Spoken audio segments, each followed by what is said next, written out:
5월 8일 월요일 아까베 시간이 찾아왔습니다. 오늘은 민수기 24장 10절로 25절까지의 말씀 발람의 네 번째 예언에 대해서 살펴보고자 합니다. 오늘 본문 말씀 속에서 가장 많이 비중을 차지하는 부분은 단연코 발람의 예언 부분일 것입니다. 어떻게 이 발람의 마지막 예언이 주어지게 되었는지 그 상황을 본문의 첫 번째 말씀이 보여주고 있는데요.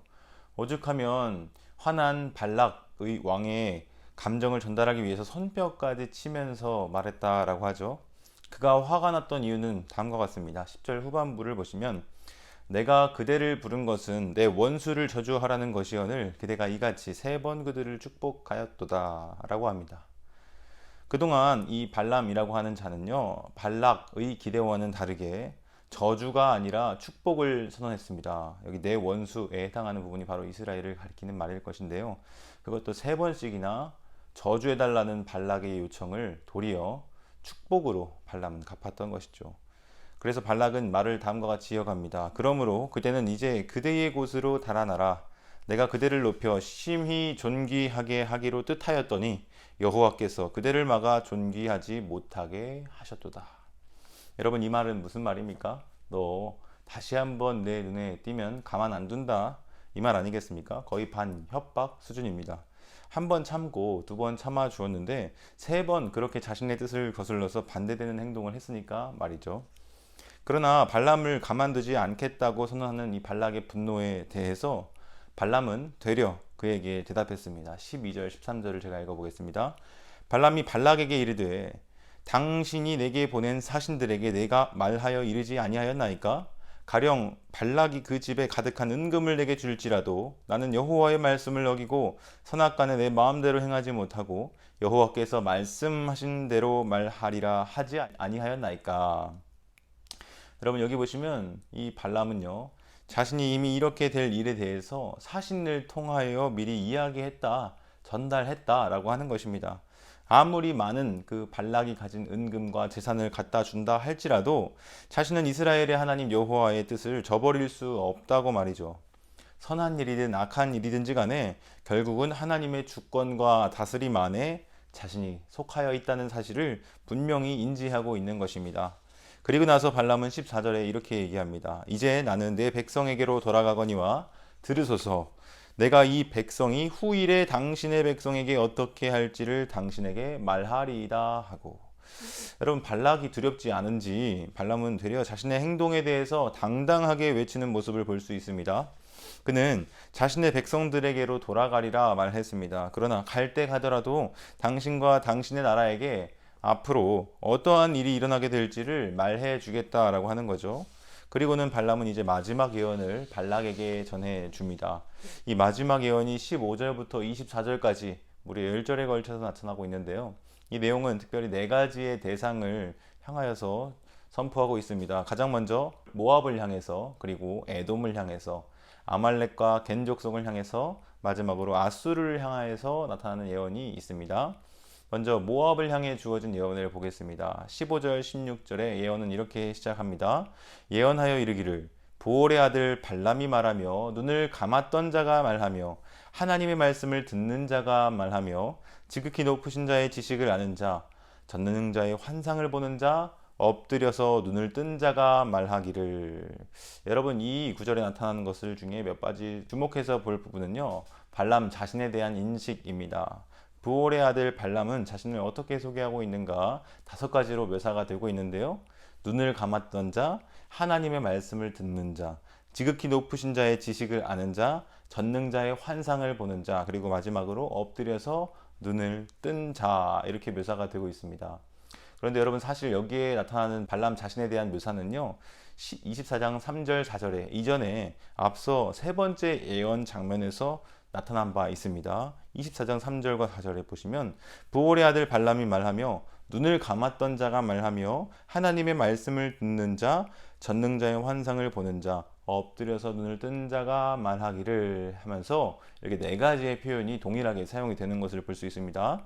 그런데 우리가 방금 읽었던 본문에는요, 이 앞선 네 가지의 동일한 표현에 더하여 한 가지의 표현이 추가되어 나타나는 것을 볼 수 있는데요. 그것은 바로 지극히 높으신 자의 지식을 아는 자라고 하는 표현입니다. 곧 하나님에 대한 그 하나님의 지식에 대해 아는 자이기에 자신의 예언의 말씀은 확신을 하고 분명하다는 것을 부각하고 있는 것이죠.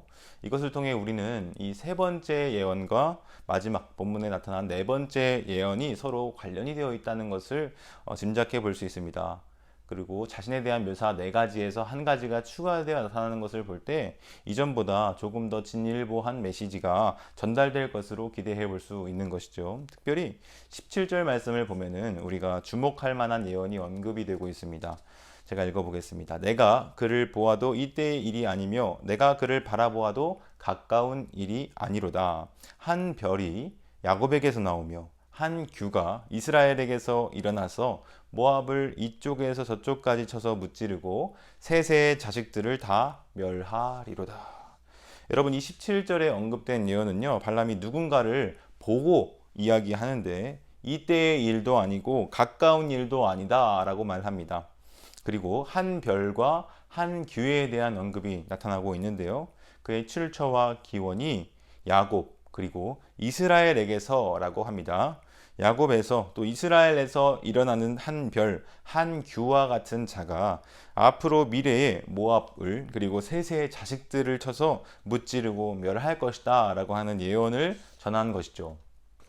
여러분, 흔히 여기에서 묘사되고 있는 한 별, 한 규와 같은 이미지는요, 왕적인 이미지를 반영하고 있습니다. 특별히 이 민수기 24장 17절 말씀은 오래도록 메시아를 예언하는 본문으로서 이해되어 왔는데요. 그러니까 지금 모압 그리고 세세의 자손을 쳐서 무찌르고 멸절시킬 한 별이자 한 규, 왕적인 메시아가 야곱으로부터 또 이스라엘로부터 나오게 될 것이라는 말이죠.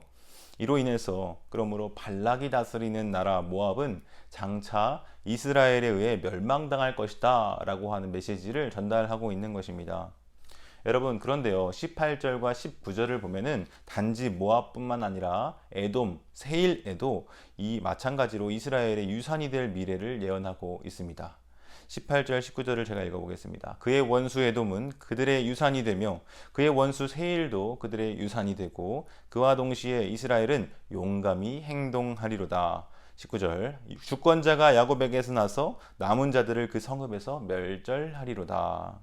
주권자가 야곱에게서 난다라고 말합니다. 이것은 앞서 17절에 언급된 한 별 그리고 한 규가 야곱에게서 나오고 이스라엘에게서 일어난다고 했던 그것이 바로 다시 한번 19절에 소개되고 있는 것이죠. 주권자가 야곱에게서 나서 멸절시킬 것이다. 이로써 한 별과 한 규가 어떤 대상인지 분명하게 드러납니다. 곧 주권자, 다스리는 자라고 하는 사실이죠.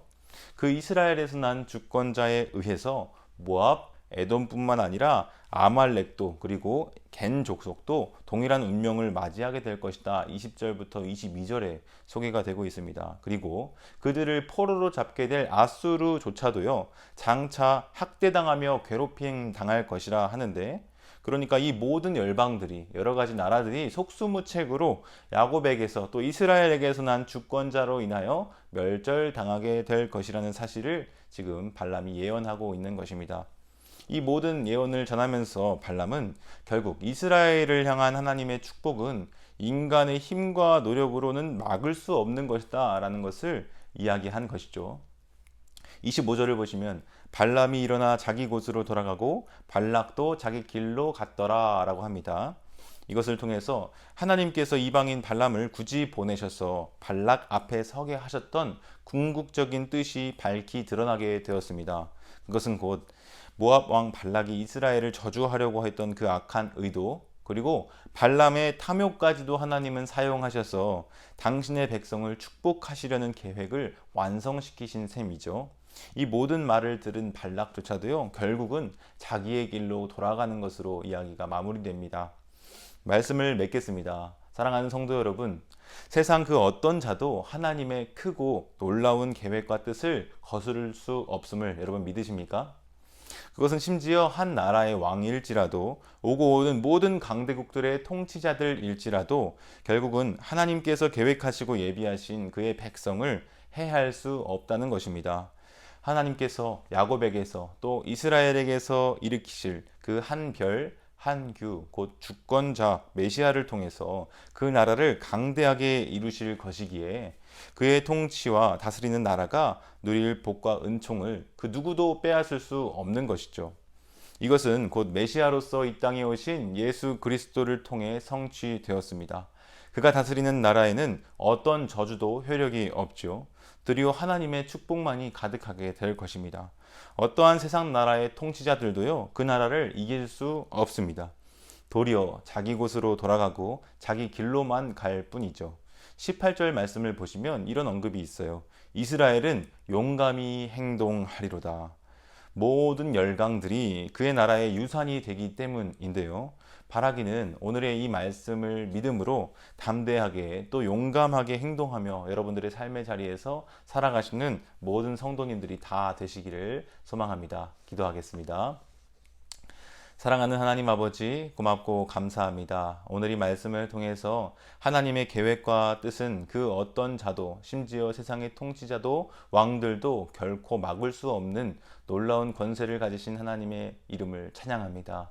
하나님, 우리가 믿고 섬기는 그 하나님께서 우리에게 보내주신 주권자 예수 그리스도를 통하여 허락하신 그 나라가 그렇게 용맹하고 담대한 나라가 될 줄 믿습니다. 그 나라에 속한 백성들로서 우리도 삶의 자리에서 용기 있게 담대하게 살아갈 수 있도록 도와주시고 하나님이 우리에게 예비하신 놀라운 복과 은혜를 누리며 살아갈 수 있도록 인도하여 주시옵소서. 감사드리며 예수님의 이름으로 기도드립니다.